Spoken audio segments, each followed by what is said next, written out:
This is a compact label printer called B18.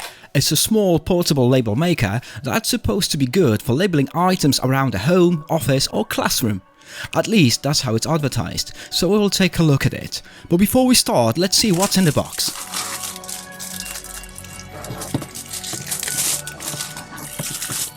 Here we have the printer itself, a USB-C cable for charging and some paperwork. And that's all we need to get started.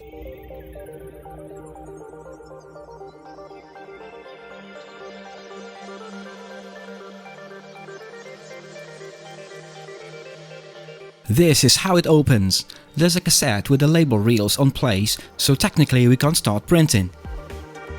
First, I need to install the dedicated companion app, and the app is available on the Apple Store for iPhones and the Google Play for Android phones.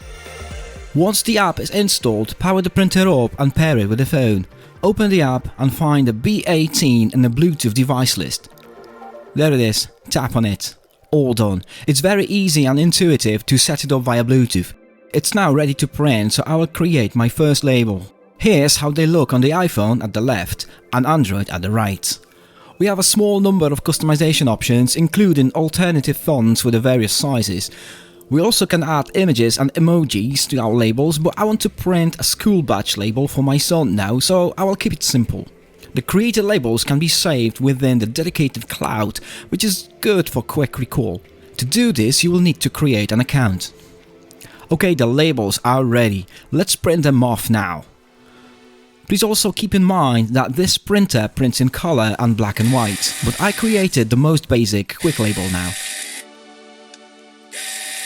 It prints quickly and clearly, making it perfect for labeling items quickly and easily. Nice!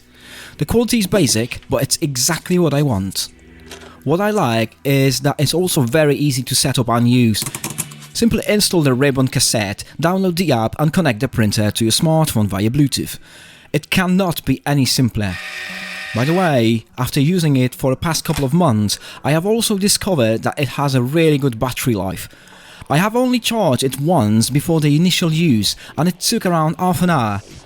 I haven't had to recharge it since, which is pretty impressive.